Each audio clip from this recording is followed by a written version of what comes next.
online, you'll see the different areas. New area is going to be Prospect Park. And currently, they gave me 33 lots. Out of those, we'll have about 18 lots, I believe, to build on, and the rest will be inventory homes for the people Oh, that don't really want, the design aspect of it, that want to just yeah. move into a home and have not to worry. So yeah, that's what we have going on. I'm super excited.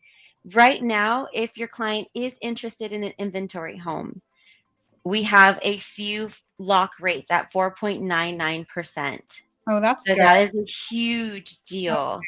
So not only can they get an incredible price, right? Because that's what's going on in the market. We're kind of negotiating a little harder than we would because of the interest rates. Right. But so they're getting an incredible price and then they're locking in the 4.99. That's a steal of a deal, I think.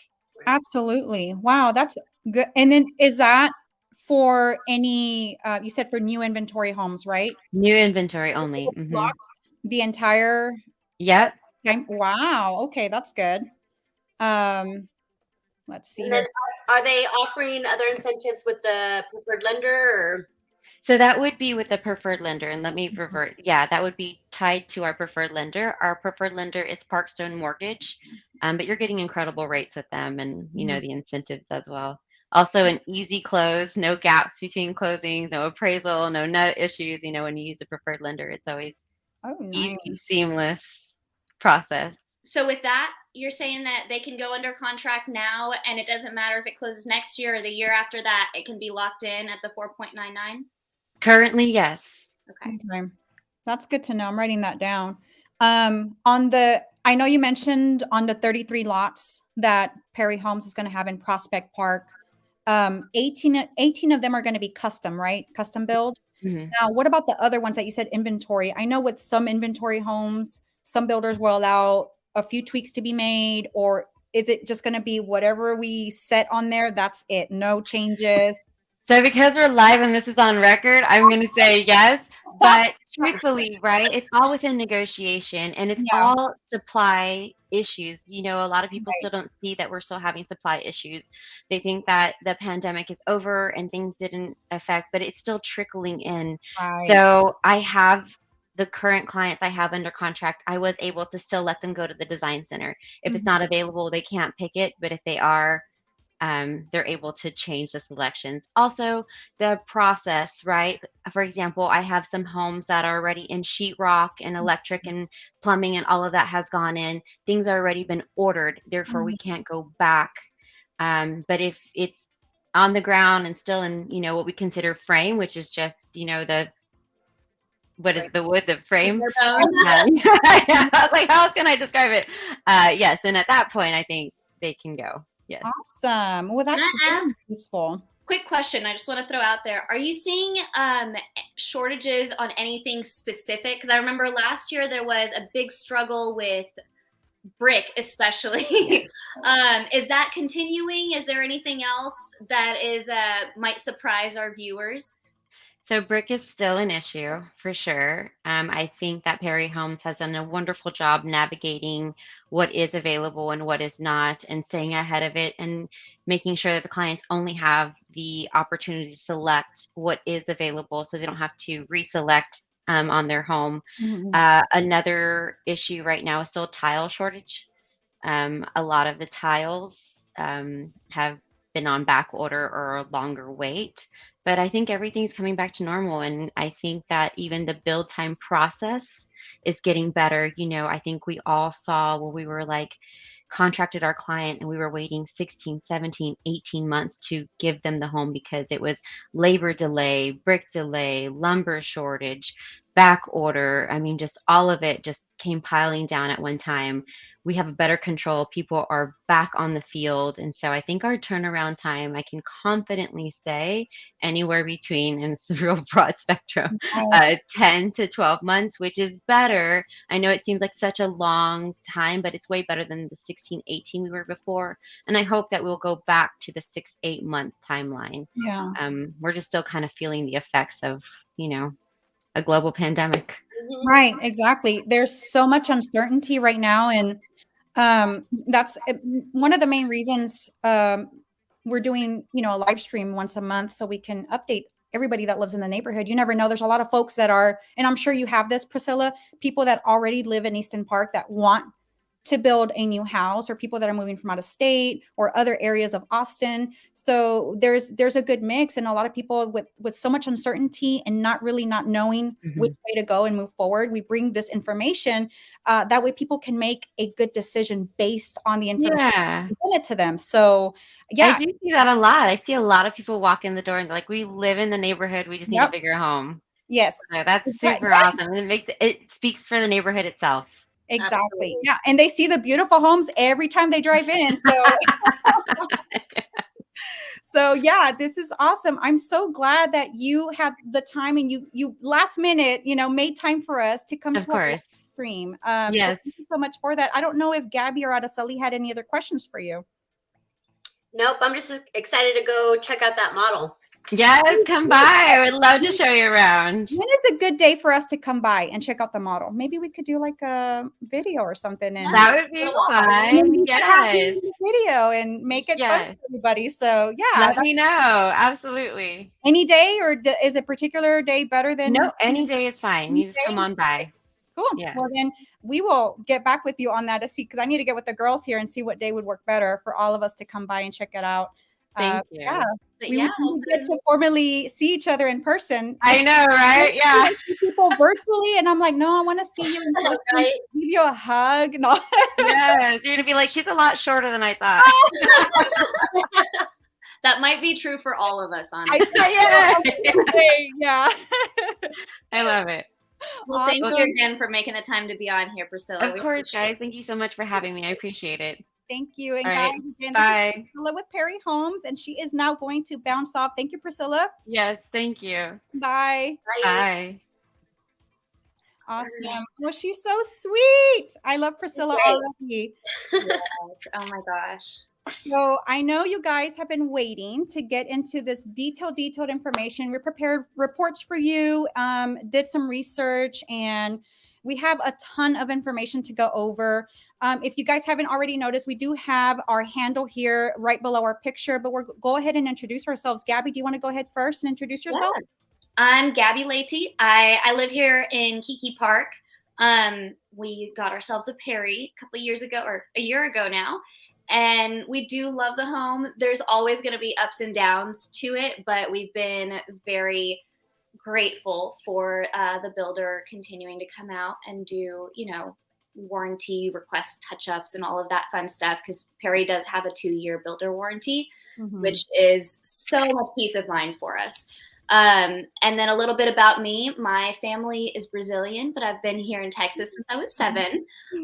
And I love it, but there's no place like Easton Park. I know that sounds cheesy, but I loved Austin the first time I came to it. But when I found this little community, it's hard to explain to somebody until they come here and get to go to like a little board game get together, or, just hang out with the neighbors out in the driveway. It's hard to explain just how friendly and welcoming it is, right? It is, for sure. Or like the karaoke nights that we host, guys. We're hosting one this weekend on Saturday. So yeah, we do fun stuff all the time. And I can agree with you, Gabby, on why we love this community. I know we all have our different reasons, but you're like right on it right there. Right. I think for most people would say. Yeah. But yeah, that's a little bit about me. I've got a small dog named Small Dog, and really, yeah, that's his name, Small Dog. He's awesome. Wait, his name is Small Dog.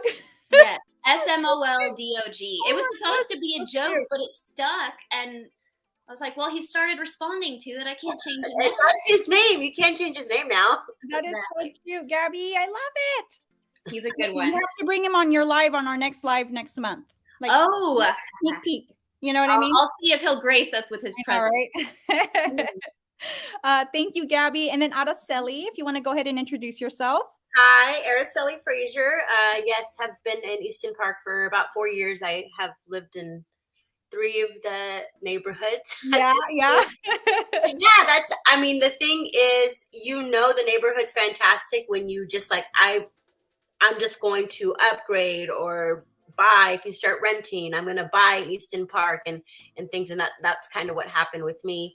I love working here, you know, playing here. Just all of our neighbors are so fantastic. So it's an honor to be part of the community, and a realtor for Easton Park. So that's great. Awesome. Thank you, Araceli. Oh, and Oliver, we go to Newton Collins. I call him Ollie Bear. And I just kind of just started recently, and you know what?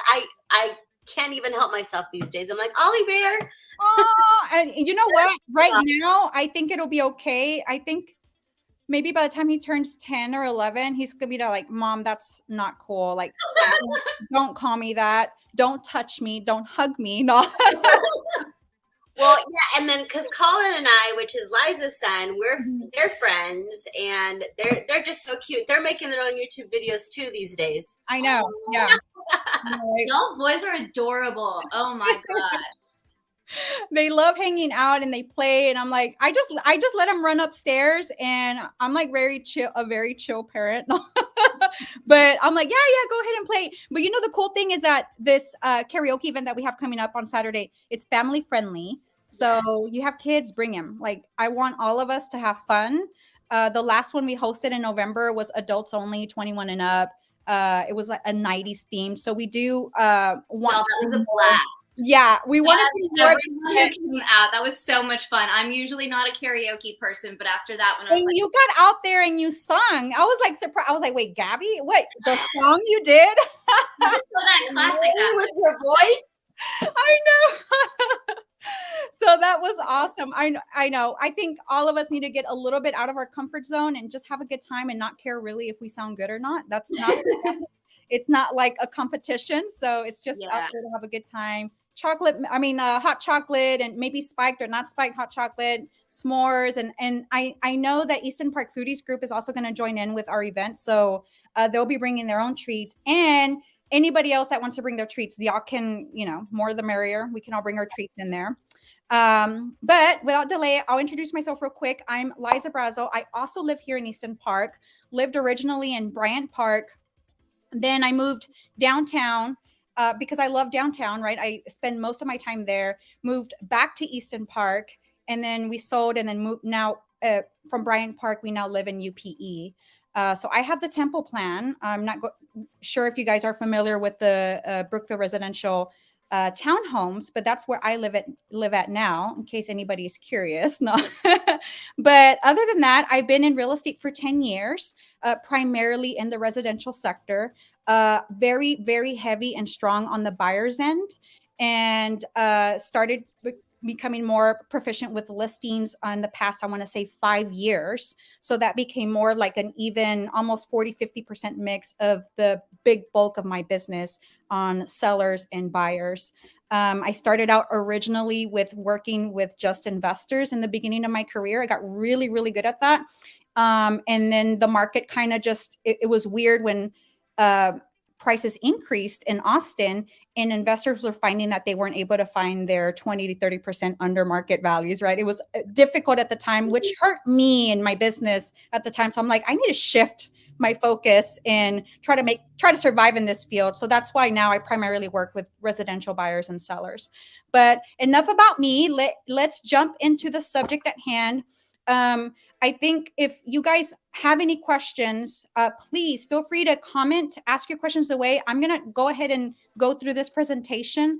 I think a lot of this information will be very helpful for you guys to see with what has happened in Easton Park. And not only Easton Park, we're also going to do a comparison chart with the Austin MSA market, 78744, and Easton Park. So you guys can see what has happened, what you can also form your own opinions on it. We'll give you our opinions, and we'll also give you forecasts from other companies such as Wells Fargo.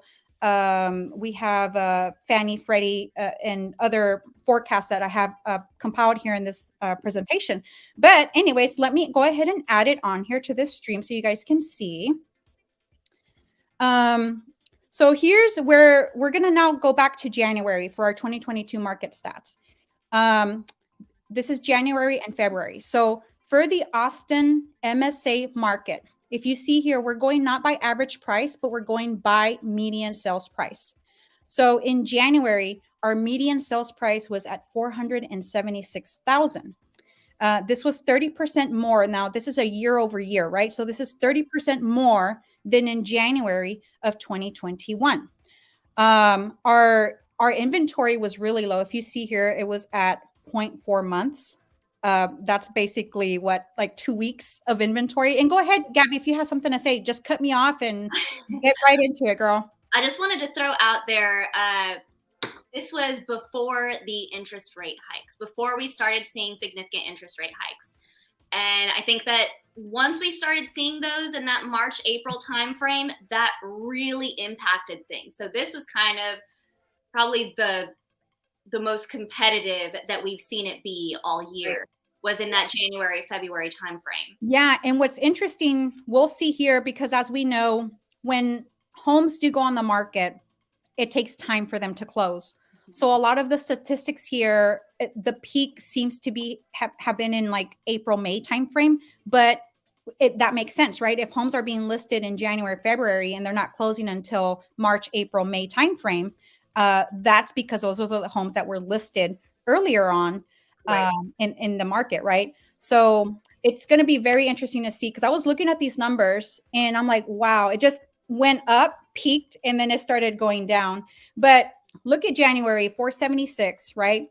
We have 2 weeks worth of inventory. And then look at February, right? It's up almost 30,000 from the last month, and almost 27% from February of 2021. So we're at 499,995.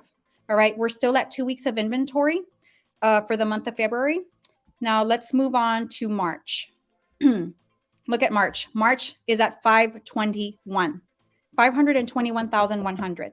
Now our inventory went up just a bit, and naturally so, because you can expect when people are seeing this momentum going, right? They're seeing homes are selling for X amount of dollars. They want in on that too, right? Sellers are probably thinking it's a mentality thing, right? Sellers are thinking, you know what? What the heck? I could sell my house for a ton of money, buy another one that's maybe bigger or better than what I have now. So yeah, let's go ahead and test this and put it on the market. And so a lot of folks were wanting to ride that wave. Excuse me. So we see these statistics here for March, 521,100, still at 2 weeks of inventory. Move on to April, right at the peak, right? 550,000. We're approaching now 1 month of inventory on the market. Again, guys, this is Austin MSA area.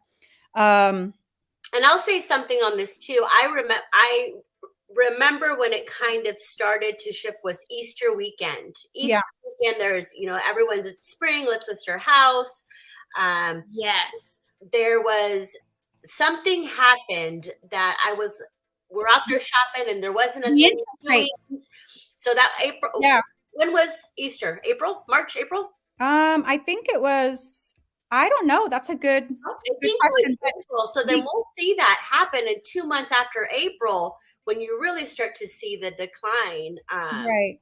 So, but yeah, Easter weekend is when I noticed it personally. Right. And so that's when they announced that there was going to be the interest rate increases in April. Yes. And I guess people were still on that high of low interest rates, very affordable, right? Where they think, you know what, it's not going to affect me that much as far as budgeting is concerned. So yeah, they were still in that wave. So you'll see here shortly. I'm going to go ahead and go to the next slide. Now we're in May. I think you hit the nail on the head in that once the sellers started seeing it going up, there was a certain point where everybody got pretty excited and they were like, all right, it's time to do it. And right. That absolutely correlated with that increase in the interest rate and a lot of buyers getting a little bit shyer. And so we started seeing those inventory numbers go up. And as that goes up, it makes everybody a little bit nervous because there's like, well, why is stuff sitting all of a sudden? Right. So people who were excited to buy started going, wait, should I be doing this? Should I not? Yeah. You start questioning yourself. I mean, buyer sentiment is very, very important. Such a delicate balance here, especially in this market when we see here. They're frustrated, right? So they're frustrated. They're not winning any offers. Homes are selling same day, right? And now the news of this is around the time that the interest rates have increased. So it's a bit uncertainty. You know what? I don't know if to hold off. Maybe I should keep pushing through. There's a lot of that going on around this time frame, and you see it clearly here for the Austin MSA area. We have where we peaked at May, right? Because remember, let me go back here to April. April, we're at 550,000, almost 1 month of inventory.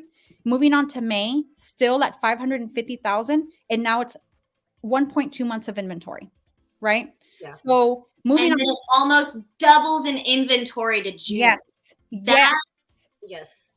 So I mean, that alone tells you what's going on here, at least, right? We have 537,475 for a median sales price in June.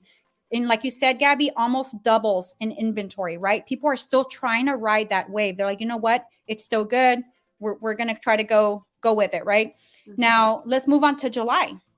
Look at that price median, 515,000. And now we're at 2.7 months of inventory. We're seeing a really fast decline. This is really fast for this year for it to happen that way. Look at August. August, we're now in the sub 500s. We're at 496,000. And still price is dropping in median, but now we're having more inventory, 2.9, almost 3 months worth of inventory. And those interest rates just kept going up. And as they kept going up, more buyers got, essentially they could no longer qualify for the houses that they could before. Right. So they're the purchase power was essentially almost not diminished, but it was like they couldn't afford what they thought they could. So there's shock as well, right? And Going throughout it also coincided with the stock market not being in its best spot, right? Which essentially depleted a lot of people's savings, because nobody wants to sell and lock in those losses in the stock market when they're down. Exactly. So I can't speak for y'all, but I know quite a few of my buyers this year have wrestled with that struggle, the balance of, well, now it seems like I can get a better deal on a house, but the interest rate is up and my stock values are down. So what do I have to lock in? Yes. Well, the media too, everything's going to crash. And yes, I felt like we felt very fortunate to be in Austin. Like, it's not going to happen to us. We are, everyone loves Austin. People still want to come here, and you really start to see, no, we're affected. Everyone's affected. Yeah. Everyone is to some degree, to some point, right? Let me move on to September. So September, we're still seeing the decreases happen. We're now at 470,000, 3.1 months of inventory.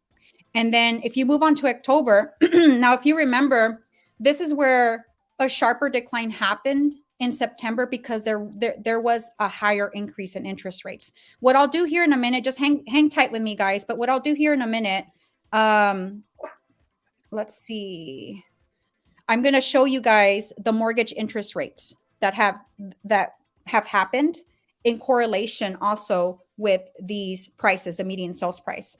So if you see here, October, we went up just a bit, because remember, there was that weird time frame when it went really up and then it dipped down. But we're still seeing inventory increase, right? People are still wanting to sell their house. So that's 3.2 months of inventory. And the houses are sitting on the market a lot longer, right? So if you see here, 47 days average for and October. Inflation was looking rough around this time. Inflation was not looking cute or encouraging. Yes, everything. Yeah. Right. I think and guys, y'all can correct me. We'll go over that with the CPI too. I think in September, right, the CPI inflation reports is at 9%, 9 point something, 9.1 or 9.2%. So that's really, really high. I mean, in 1 year, we saw interest rates go from essentially 3% to over 7%. Yep. Like, that's insane. Right. Somebody's monthly payment on a $600,000 house last year, this year could get them maybe $400K. Right. So it's not that hard to see why a lot of buyers would pull back and go, well, do I really want to buy what I can now afford, or do I want to hold off? What do I want to do? Exactly. It makes sense. It's a Not something to be done lightly, right? Yeah, there's a lot of factors that buyers are now having to consider. And again, we're still very much given the numbers in a seller's market, but it feels like a buyer's market, right? So let me keep moving forward. We have this slide here. So I want you guys to see the trends, right? So in the yellow line is Easton Park, solely Easton Park. And the blue line is the Austin MSA. So pretty much the numbers that I just showed you guys for all of January up until, so ABOR doesn't release the November stats until I want to say maybe a few more days. They might have already released it and I haven't checked yet. But so I don't have November on here as you see, but that's for Austin MSA. And then the red is 78744 because we do live in the Southeast Austin area. So I wanted you guys to see visually all of Austin in comparison to 78744. Now we're niching down and then even further narrowing it down to just our neighborhood, because I do feel that we are a very special pocket of a neighborhood in comparison to what all of 78744 has to offer. So that's why I wanted to include 44 and then Easton Park on top of here. So if you look for January, you're seeing 44 and Austin MSA, we were at the sub 500s, right? Easton Park was a bit higher because remember, guys, we're primarily a new construction community, right? So there's still a lot of new construction happening. We have some OGs, right? Like people that live in Bryant Park and Knott Hill. They've been here since probably early 2016 timeframe. So we have a mixture of resale homes and also a ton of new construction happening. So naturally, it was going to be a bit higher. And then we move on. Something out there.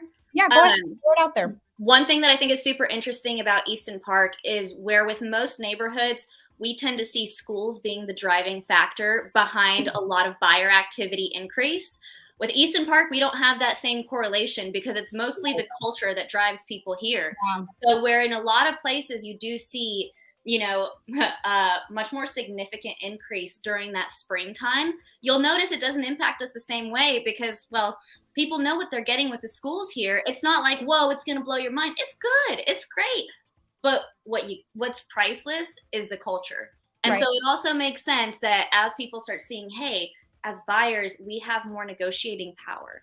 These houses are sitting longer. Well, they can go over here, get the culture they wanted. And even if they're offering below asking price, there's a chance. And we are seeing people get their offers accepted like that. So there's still been a significant amount of opportunity for people who are able to be a little bit more flexible, whether that means, within the time frame or geographically. Right. So, well, I mean, and that would be good news for buyers that when looking at this chart, right? They can see that there's opportunity for them. I guess the question is it worth it to them?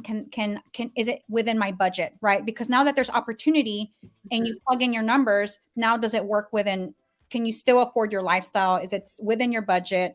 Yes. All of that's going to tie into the CPI that we'll go over towards the end. I've got all of that broken down by the different subcategories and what we're expecting, how it plays out, how it has played out over the last few years. And what people are expecting for 2023 and 2024.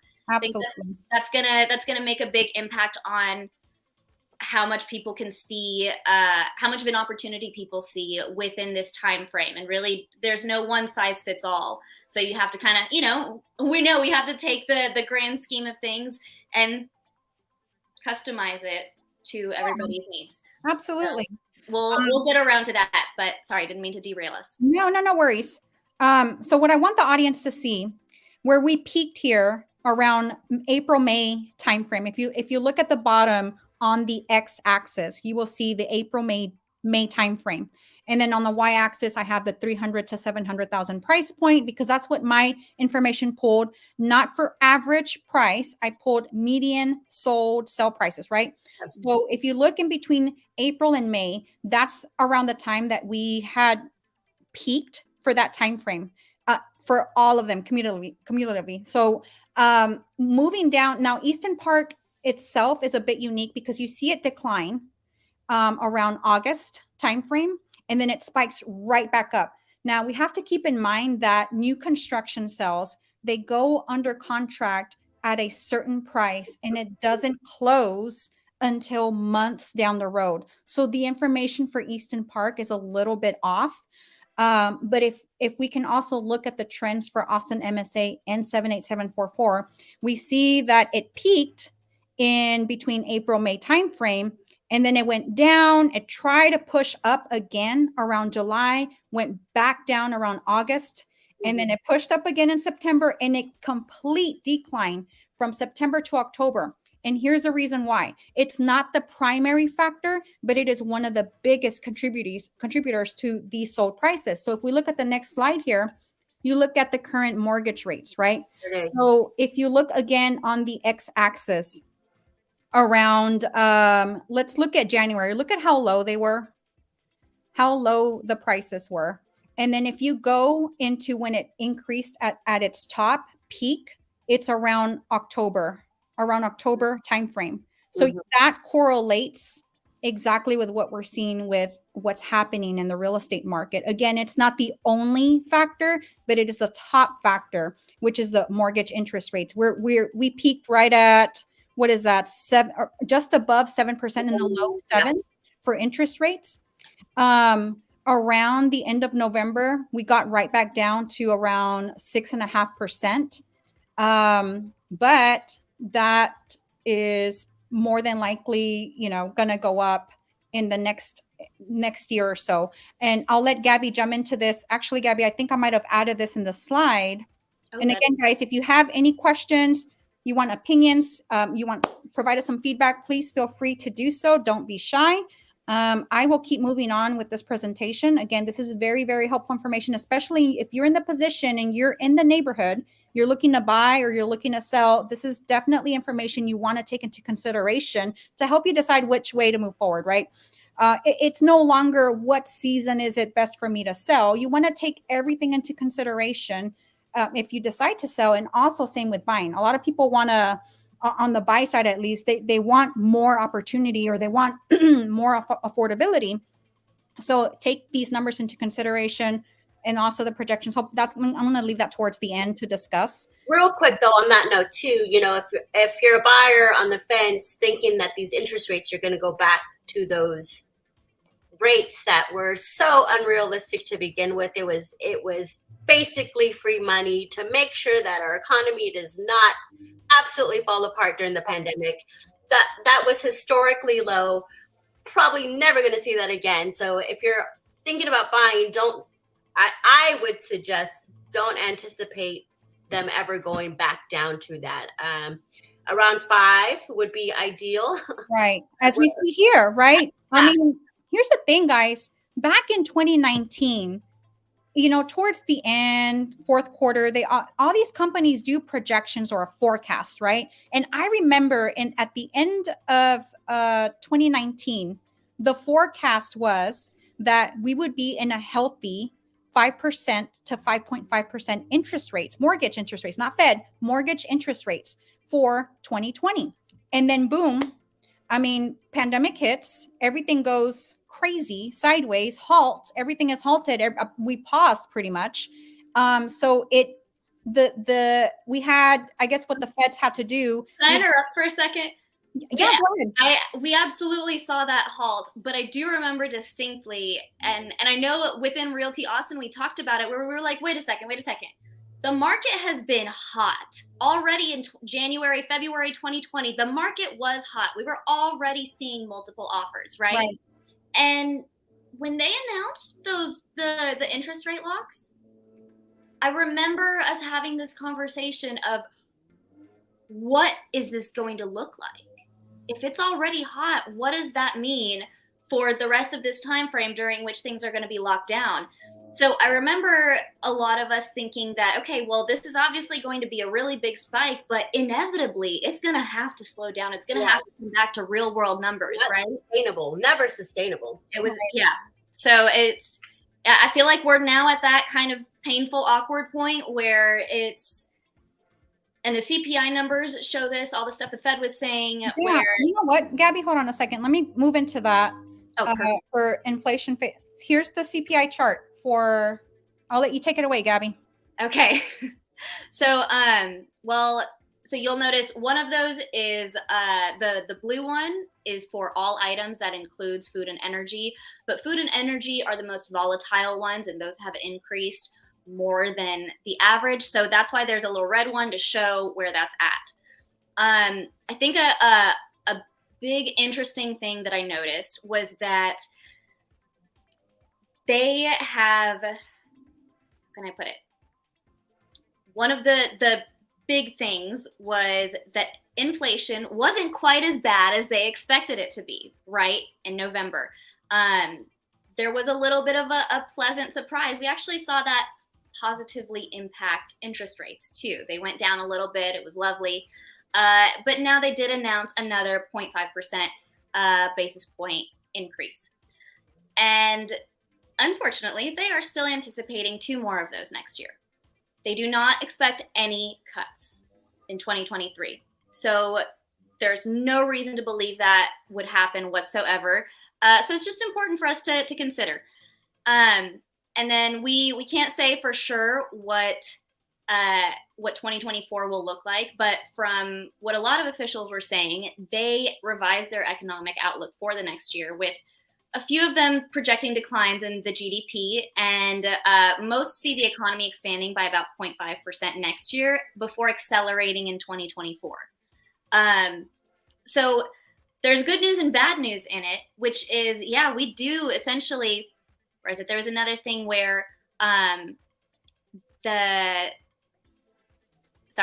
so the interest rate increases are expected to slow the economy down, push up unemployment rate to 4.6% next year from right now, which is about 3.7% in November.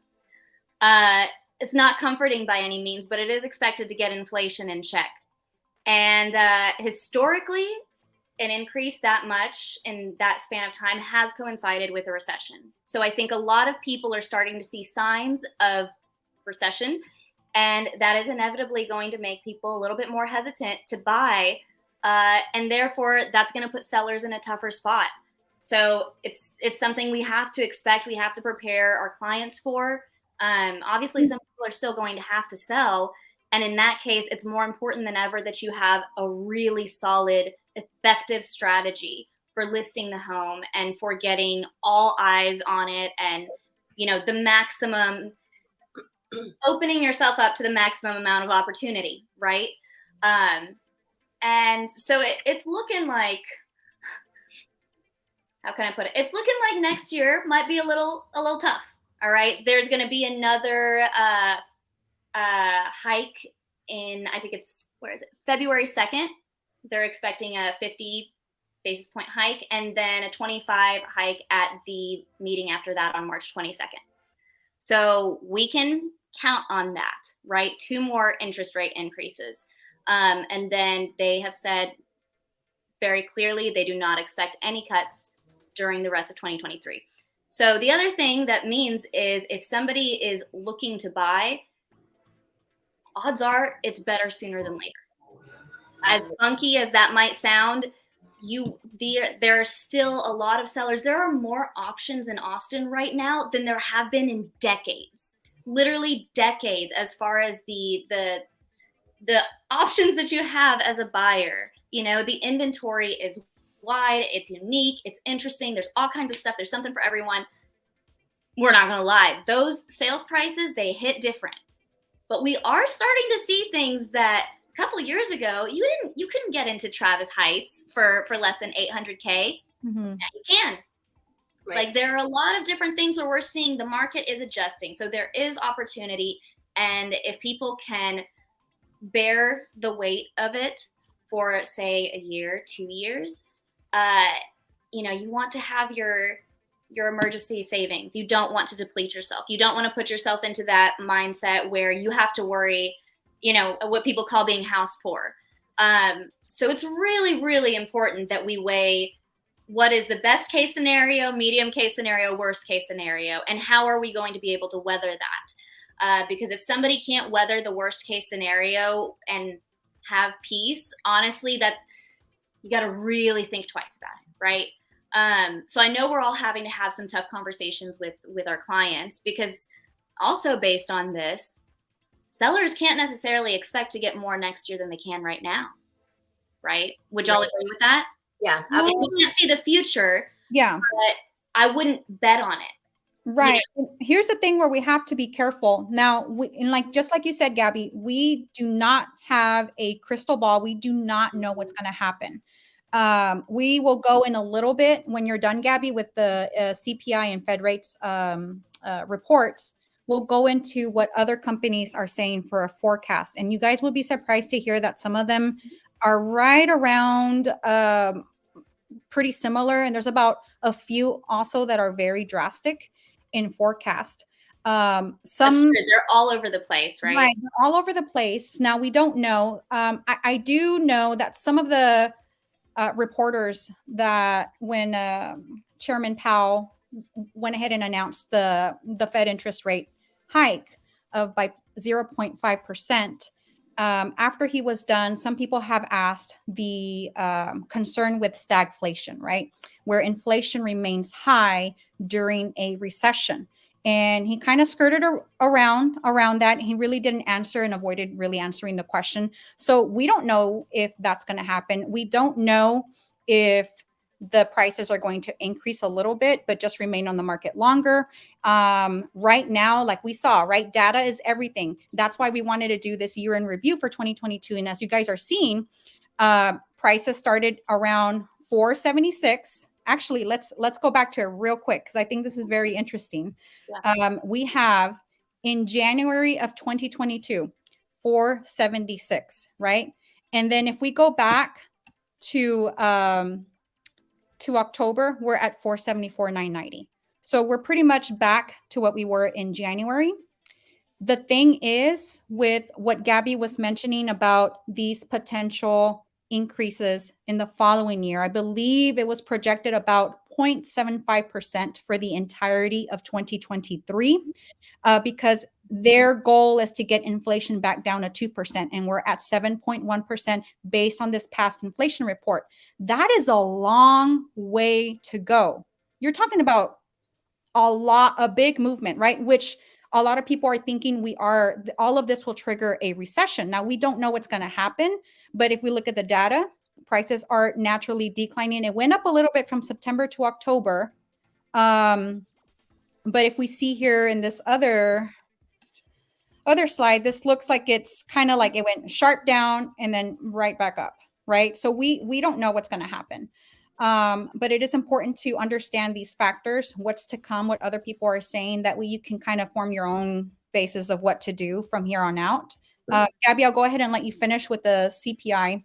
Really quick, so, going back to that January and then looking at October, yes, right. We're right about the same. Right, exactly. Yeah. The mortgages are not the same. So exactly, yeah. October mortgage is probably $500 more a month than this January was. And that's a very good point, Araceli. Thank you for pointing that out. You're absolutely right about the mortgage rates. Here in January, now price-wise, we're back to what January was. But look at the interest rates in January. They were in the mid threes, right? Between 3 and 3.5. Now we're looking at 6.5 to 7.25%, right? Now, I mean, this is for November. It's at 6.5% for what they have here recorded in November. So yeah, you're right. Prices are looking about the same, but the interest rates are not. They're not matching. So this is a big problem for either buyers that have been either priced out, or they need to look at different options, or sellers that are a bit nervous. They don't know how long they need to be on the market before they buy another home, right? If they're in that situation, or if they're needing to move out of state. I'm kind of curious about y'all's opinions about the mentality about it, because current buyers now, or at least most of them, have a pretty darn good interest rate. So the motive for them to even move or sell, right? That's another thing, another factor to consider with as far as inventory goes. People thinking, oh, housing market's going to crash. You would need, I would say 20, 30%, and right, in prices falling in order for that to take place. So I wanted to know your thoughts on that. just had a conversation about this yesterday at our Southwest meetup, and so people stay in their homes 2 to 5 years typically before they upgrade or things that they have to move. You're at this 2 years into it, you're at that wonderful rate of 2.75. Now, do I really want to upgrade if I don't have to? Do I really want to move if I don't have to? Do I want to sell my house and then get now a upgrade at a 6% or whatever the rates are going to be at that point? And that will affect sellers and what they want to. It affects their buying power, right? So it affects their motivation to sell. I think that's kind of what my mentality is. No, absolutely, it absolutely does. And I think that we started seeing inflation going up. Yeah, and it was very disconcerting for a lot of us. The little bit of good news is that we were actually expecting CPI to be at around 7.3%, and it was at 7.1% instead, like you said. So, and it's that's working down a little bit. Yeah, it's a little bit, but it's down from the June high of 9.1%. Yes. So that was insanely, what the heck, right? That's high. That is so high. So it is, from June until right now, right? It's about 2% in reduction for inflation, right? Yeah. And feds want it to be at 2%. So we still have 5% to go. I don't know how that's going to be achieved without triggering an economic downturn, right? A massive one, possibly. Because we're talking about unemployment rates increasing. We're at what, 3.7%, and that increasing to the end of 2023 to 4.6%, and 2024 possibly a bit more. So all of 2023, it's kind of I don't know, right?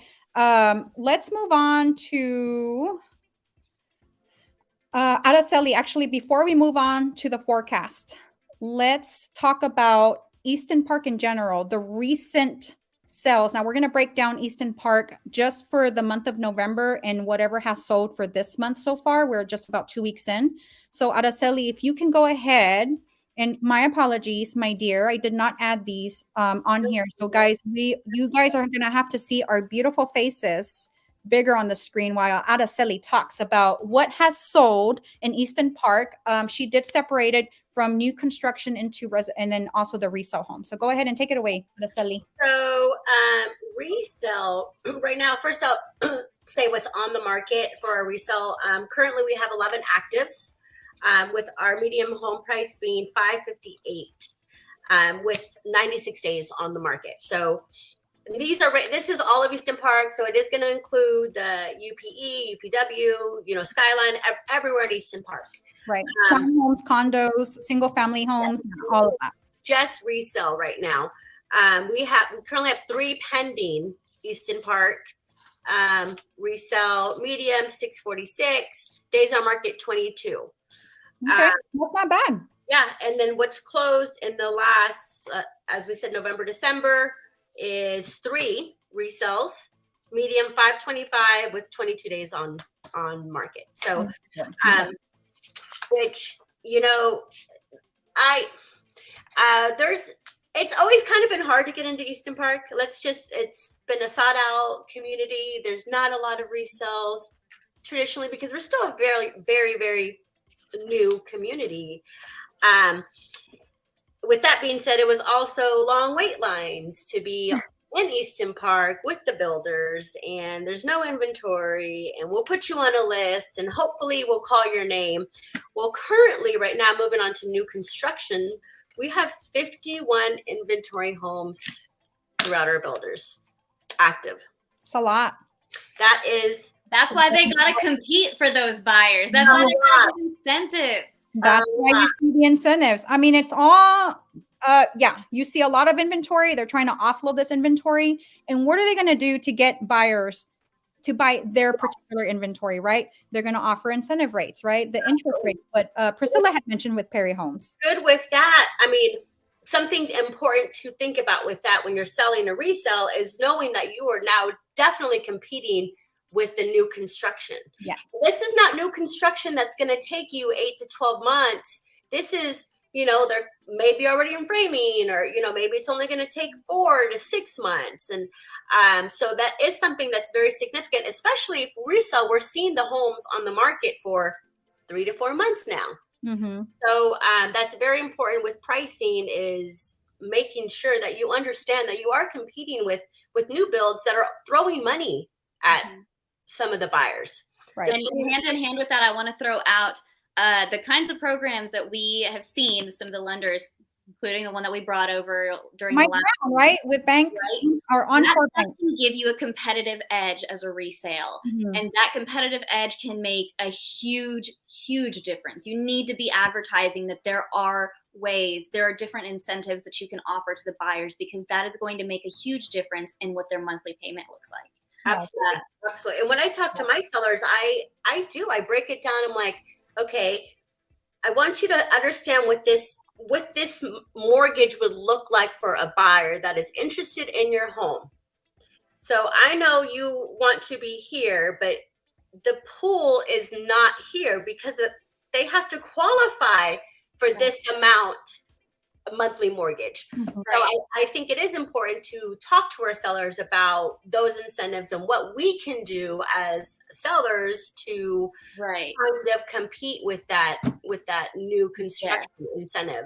And then I would also throw out there the opportunity cost of not doing so. Yes, in the market about it. So I do like to run those numbers like you're saying, where, hey, there are a few different routes we can take about this. In the ideal world, yeah, we would get this. But if this goes through, this goes through, this goes through, here's what your net is going to be. Here's what you're looking at as a seller for your goals, whatever it is that you have in mind for this. And here's what we risk if we show up without any kind of incentive. Mm-hmm. Right? And then right now, I know a lot of people are considering bridge loans, or like some sort of company that will help bridge that, like Homeward, right? Buy before you sell, right?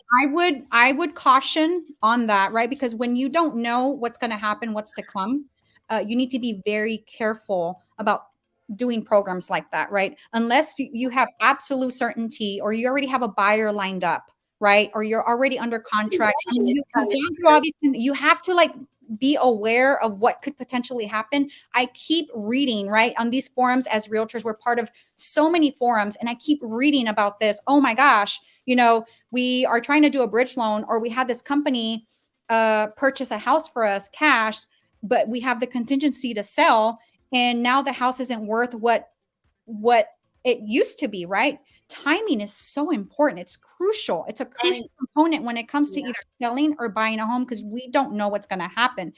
And things have moved so fast in 2022, mid 2022. And it looks like as well for 2023. It's very vague, right? With the announcements, the Fed announcements, but we don't know how fast things are going to move. And that's really important. So be cautious of that if you needed to do that. And I want to throw one more thing out there, because it can vary from, even within the same company, it can vary what they put into the contract. So I would encourage everybody who considers that to look at the fine print in the contract and see, okay, if it doesn't sell after X amount of time, the floor number that they're giving you, is that changeable? Because sometimes it is. Yeah. And we've seen some of those situations where it's just heartbreaking, because there's really nothing you can do at that point. If it's been 60 days, house isn't selling, and now the company says, well, but it's not worth as much, and now you can expect this much. Mm-hmm. You risk a lot going down that route. So I very much agree with being extremely cautious. It's tiny bit off topic, but I was thinking about open door, and making an offer on a listing open door that was listed, I think 53 days ago for $425, and it's like, you don't even want to know what the price is anymore. and we're going lower than that. So but it was a crazy time. Yeah. And the alternative for those guys is either they find a price that somebody's willing to buy it at, or they hold and accumulate additional losses. Yeah. That's also going to add into what we're going to see in the stock market, in all of these fun things that we get so excited for. Stock market is all red right now. If I remember when I last saw it's all red, but that changes. But it's been all red. I feel like practically the whole year. It's not like it's having its best time. It's not living its best life, that's for sure. But I will say that the little spark of hope that I had was seeing quite a few experts saying that 2023 is it's looking like it might be a bit of a plateau, if not a little troublesome. But a lot of people are expecting an improvement once 2024 hits. Right. And so that's where I think, for the people who are able to maneuver and hold out through a certain time, if you can buy during this time where everything seems to be doom and gloom, Lord have mercy, you're going to get the best deal and the widest amount of options that you're going to see in probably decades, So many options. Yeah. So I'm going to move on to the 2023. What other companies are having to say about the 2023 housing forecast? Now, again, guys, these companies aren't saying the forecast specifically for Easton Park, but you should know what these companies are saying for national forecast, right? That way you can kind of tie in everything that you've seen that has transpired for 2022 here in Easton Park, in Austin, and also Southeast Austin, and then combine that with the national forecast. It kind of gives you a big picture of what's potentially going to happen. Again, we don't have a crystal ball. We really don't know, but it's good to see what other folks are saying. Some of them are a bit, I don't know how to. But it all ties into consumer. Let me go ahead. Y'all will see here in a bit. I'm just like, wait, what? Some of them I'm like, yeah, that's normal. Because look, right now on average for the Austin MSA area, homes are selling 5% under what they're trying to get. So 5% under market value. And here are the projections. Let me go ahead and move into, this is from realtor.com. Hopefully you guys can see. Now, mortgage rate projections, they're looking at an average of 7.4% for 2023. Again, guys, this is from realtor.com. If you look at the sales here, so existing home sales for 2023, it's weird. For the sales itself, they expect it to go down, but the home price appreciation, they do expect an increase of 5.4%. That's realtor.com. All right. So let's move on to, this is from, if I remember correctly, CoreLogic, right? CoreLogic is a big data company. They also handle our, back-end matrix for all of the listings and data that realtors put into the system that you guys can see on third-party sites like Zillow and Redfin, realtor.com. They're forecasting a 4.1% increase. Year-over-year appreciation? Yeah, year-over-year appreciation. I believe this is for the month of October or November. This October 2022 to November 2022. Year-over-year basis of 4.1%. Which let's also say that's not too bad. That is not too bad. Right. So yeah, that's not now we're seeing realtor.com and CoreLogic are around 4 or 5% increase, right? This year we had a 10% increase. Now let's look at, this is from Wells Fargo. It's a bit hard to read, but if we look at the, let me just, if you kind of look midway down where it says home prices, it'll say on the left-hand side of the screen, you'll see median home in the thousands, and then it says percent change. So Wells Fargo is predicting a depreciation of 6.7%. So on the far right of the screen, midway down, you will see a minus 6.7.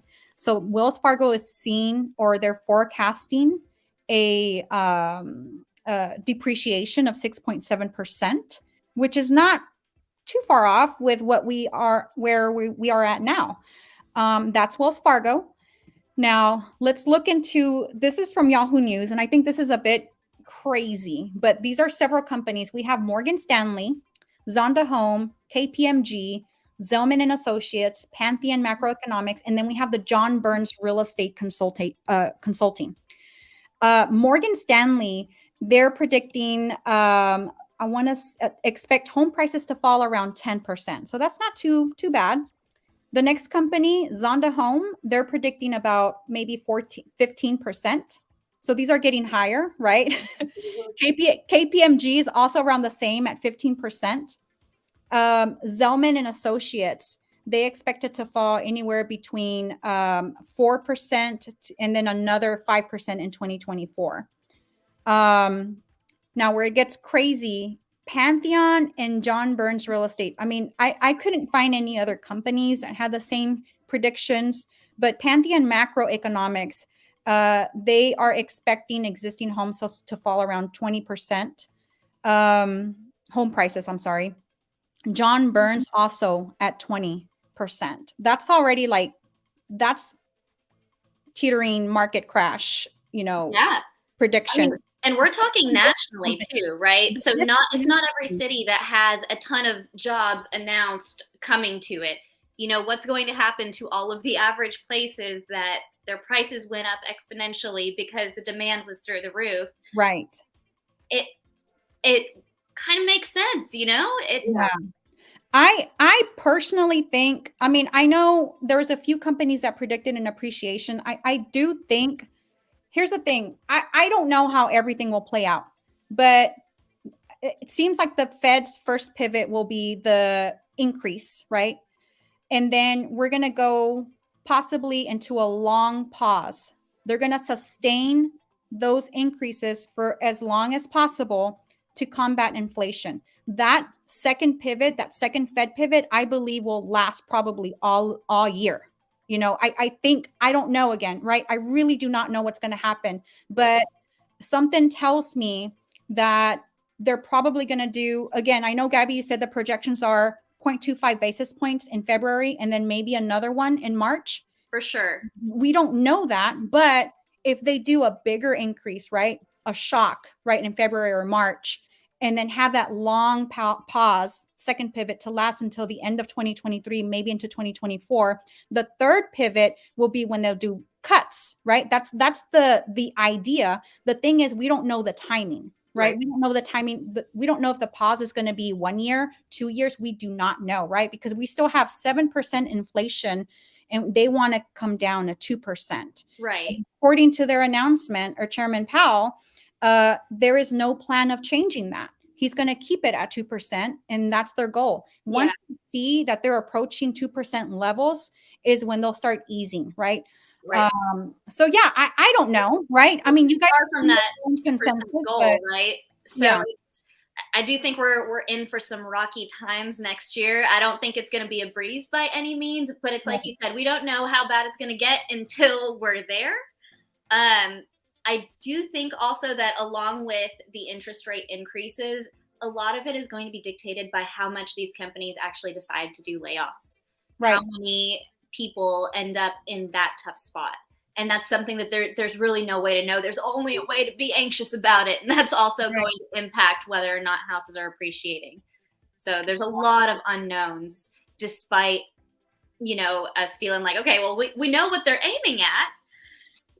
Everything else is a little bit blurry. I know. And I mean, it's just, everybody knows this, right? There's so many unknown factors, but the good thing is that we have all this data, at least for our neighborhood. And then we have what projections these companies are estimating or forecasting that's going to happen.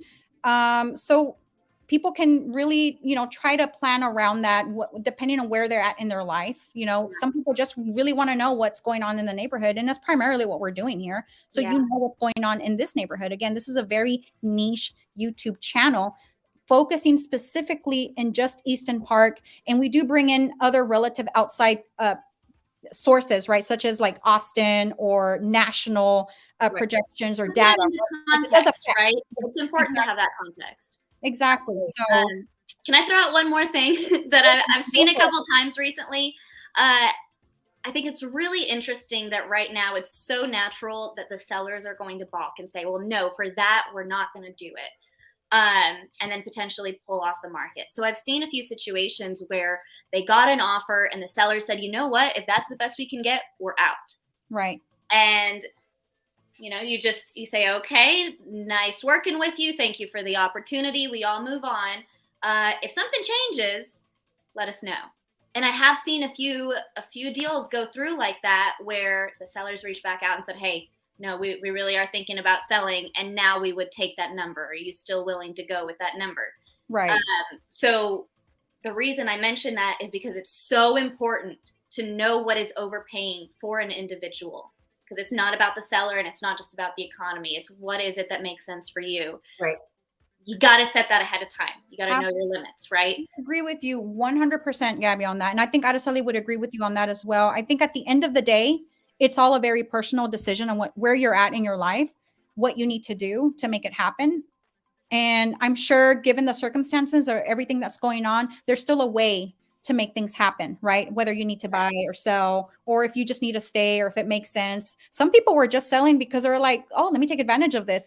And if that's not you, you don't need to sell, right? I mean, maybe you want to hang tight to what you have now, whatever mortgage you have and interest rate. I know I do, right? Because I have a really good interest rate and a really good mortgage. I mean, unless a darn good opportunity comes up, then yeah, I'll take advantage of it. But yeah, I think it's all mentally where you're at to prepare yourself with this data. Hopefully this was very helpful to you guys.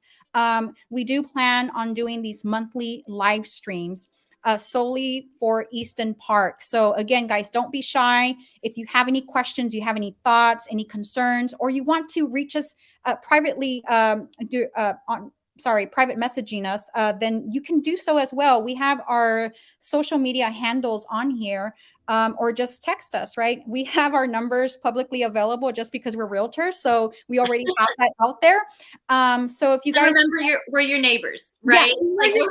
Yeah, you want to meet, you know what? I had someone ask me, and it was kind of fun for me. We had our meeting at the pool. Oh, I love that. I was like, okay, I'll go with you at the pool. So yeah, I mean, we could meet at the pool, at the Union, at your house, at the gym, somewhere at the gym, right? Let's work out.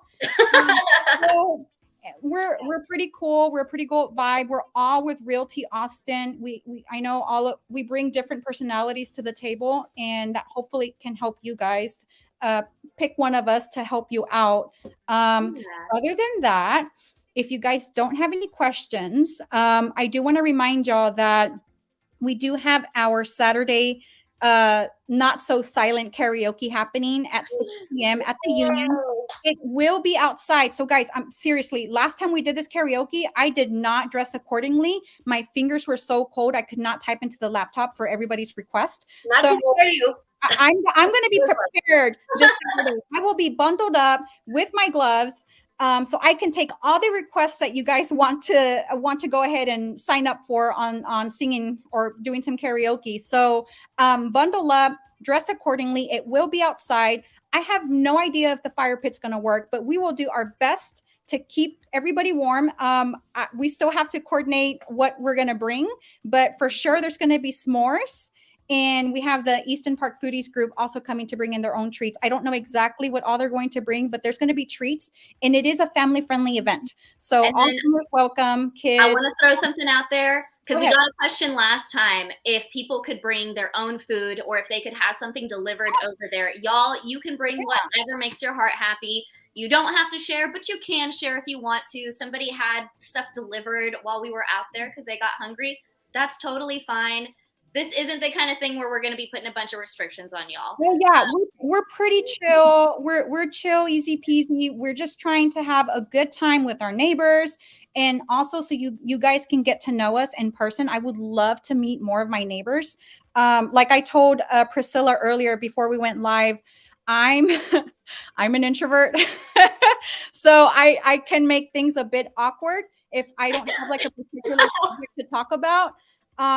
So I'll probably need Araceli or Gabby by my side to help. Y'all are ridiculous. Okay, I'm just gonna say to whoever is watching, no, she's not awkward. She is delightful. One of the reasons I was so excited to work with these two on these little live streams is because both of them are incredibly good people. Both of them are extremely knowledgeable.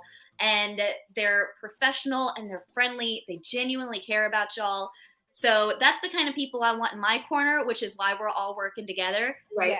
There's never going to be any hard feelings if you pick to go with one of us over another one. We just want y'all to have a really good match, the person that gives you the most peace of mind. All right. What do we say at RA all the time? Your vibe creates your tribe, or your tribe creates Yes. your vibe. Yes. Same. Your vibe, tribe vibe. There you go.